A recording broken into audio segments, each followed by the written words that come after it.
நண்பர்கள் அனைவருக்கும் வணக்கம். ஒரு ஜாதகத்துல குரு செவ்வாய் இணைஞ்சிருக்குன்னு வச்சுக்கோங்க. எப்பவுமே கிரக இணைவை பொறுத்தவரையிலும் 6, 8, 12 இருக்கக்கூடாது.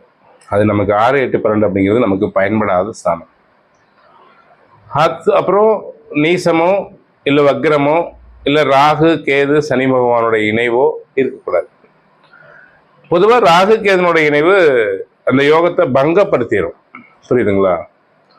அதாவது ஒரு விஷயம் கிடைக்கிறது கிடைக்காம பண்ணிடும். ஆனா இந்த கிரகங்கள் குருவும் செவ்வாயும் வக்ரமற்ற இணைஞ்சிருக்குன்னு வச்சுக்கோங்க, கூட ராகு இணைன்னு வச்சுக்கோங்க, அது யோகமா மாறிடும். வக்ர கிரகங்களை ராகு கேது தாக்குவதில்லை. அதனுடைய கெட்ட பலனை கூட நல்ல பலனா மாத்தி கொடுத்துரும். ஒரு கிரக வக்ரத்துல எப்பவுமே எதிர்மறையான பலனை செய்யும், அதனுடைய குணத்தத்துவத்திற்கு மாறான பலனை செய்யும். ஆனா பக்ரன் இந்த ராகுக்கு சேரும்போது திருப்பி இயல்பு நிலைக்கு வந்துடும். -1 to -+ மாற. புரியுதுங்களா? அப்போ குரு செவ்வாய் இணைவு என்பது, குரு அப்படின்னா நான் முதல்ல சொன்ன மாதிரி வித்யா தத்துவம் சொல்லக்கூடிய, அதுக்கு பேர் வித்யா தத்துவம், சைவ சித்தாந்தம் சொல்லுவோம். வித்யா தத்துவம், காலம், நீதி, கலை, வித்தை, அராகம் என்று சொல்லக்கூடிய 5 வித்யா தத்துவங்களை உடைய குருவும், அகங்காரம், தன்முனைப்பு, ஒரு மனிதனுக்கு வந்து 4 உணர்வை கொடுக்கக்கூடியதே செவ்வாதாங்க. நம்ம ஒரு விஷயத்துல விடாப்படியா இருக்கிறோம், நம்ம ஒரு விஷயத்துல வந்து கொள்கையோடு இருக்கிறோம், உறுதித்தன்மையோடு இருக்கிறோம், அந்த உறுதிப்பாட்டோடு இருக்கிறோம். ஒரு மனுஷனுக்கு ஜெயிக்கணுங்கிற ஒரு வெறி வருது, நம்ம சாதிக்கணுங்கிற ஒரு நல்ல வழியிலேயே ஜெயிக்கணுங்கிற வரி வருது. ஏன்னா குரு சேரும்போது நல்வழியில தான் அந்த அகங்காரம் போகும். சாத்வீக அகங்காரம் என்று பேர் இருக்கு.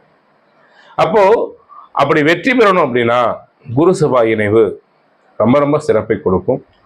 குரு செவ்வாய் இணைந்திருக்கக்கூடியவர்கள் ஒரு தலைமை பண்பும் ஒரு உயர் அதிகாரத்தன்மையும் எந்நிலையிலும் தன்னிலை மாறாமல் இருப்பாங்க.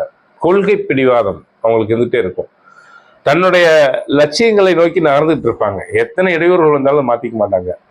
குரு சேர்றதுனால சாத்வீகத்தன்மை, அகங்காரத்துல சாத்வீகத்தன்மை, கருணை இருக்கும். அதாவது ஒரு போர் வீரனை போல எதிலும் அந்த தியாக மனப்பான்மை இருக்கும். ஒரு காவல்துறையில ஒரு மிகப்பெரிய தலைமையில் இருக்கணும் அப்படின்னா, ஒரு நல்ல புகழோடு இருக்கணும்னா அந்த குரு செவ்வாய் இணைவு ரத்தத்துல கொழுப்பு அதிகம் பண்ணும். அதை அடிக்கடி செக் பண்ணிக்கணும். ரத்தத்துல கொழுப்பு எப்படி இருக்குன்னு செக் பண்ணிக்கணும். இல்லைன்னா அவங்களுக்கு கொழுப்பால் வரக்கூடிய பாதிப்புகள் அப்படிங்கிறது கொடுக்கும். அதை மட்டும் செக் பண்ணிக்கணும். மற்ற பிரகாரம் குரு செவ்வாய் இணைவு ஒரு உயர்ந்த நிலையில் அவங்கள வாழ வைக்குது. லக்னத்துக்கு 6, 8, 12 மறையக்கூடாது. குருவோ செவ்வாயோ ஆட்சியோ உச்சமோ நட்போ பெறணும். இந்த மாதிரி பலம் பெற்று இணையும் போது சிறப்பான யோகத்தை அள்ளி கொடுத்து புகழோடு வாழ்கிறார்கள்.